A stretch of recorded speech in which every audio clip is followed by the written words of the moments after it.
only 2,217 bonds, electoral bonds were issued ever since it started in 2018.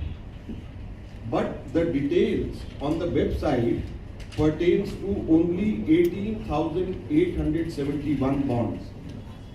The details pertaining to 3,346 bonds is not available on the website. SBI has not given.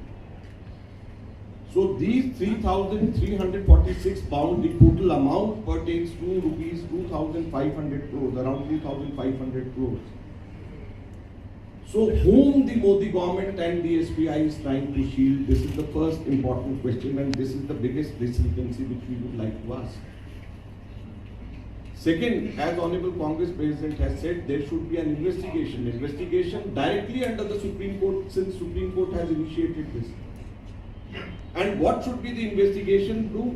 It should link the IT notices, IT raids, ED notices and ED raids with these electoral bonds purchases.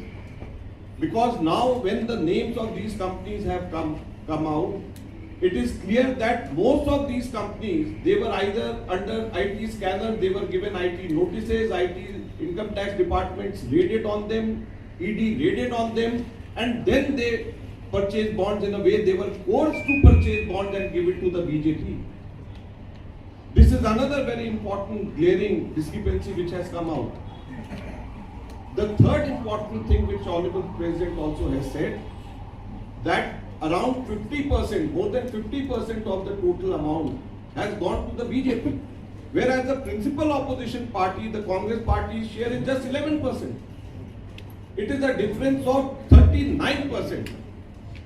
If you look at the difference of votes between the Congress and BJP in the last election, it was just 17%.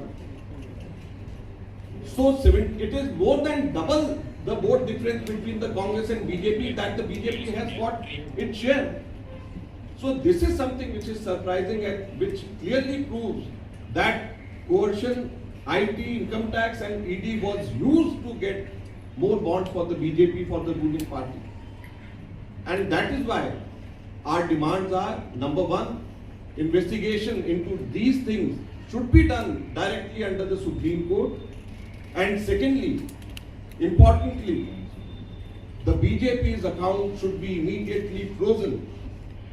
The Supreme Court itself has said that this electoral bond scheme is unconstitutional. When this electoral bond scheme is unconstitutional, then how should BJP, the ruling party, be allowed to use this money for election purposes? When Supreme Court itself has said that this bond scheme is unconstitutional, that is why it has scrapped this electoral bond scheme, then why should that money be used by the BJP for these election purposes? So these accounts should be immediately frozen. That is the second thing Honorable Congress President and the Congress party is demanding.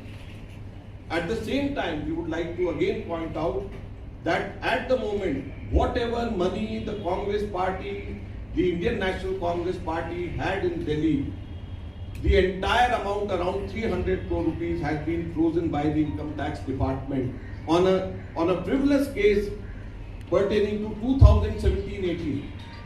Imagine an income tax notice in 2017-18, 7 years after that, using that income tax case, in February, just 3 weeks before the elections are to be announced, our accounts are being frozen just all because of that.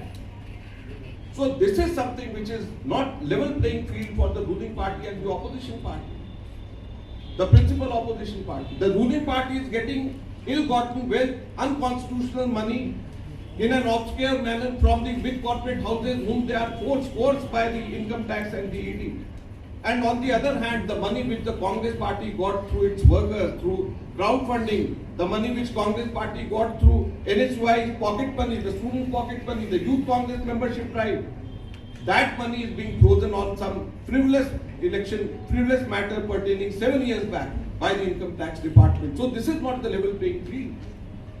So instead the money which is in the accounts of the BJP should be frozen because it is unconstitutional. That is the demand of the Congress party.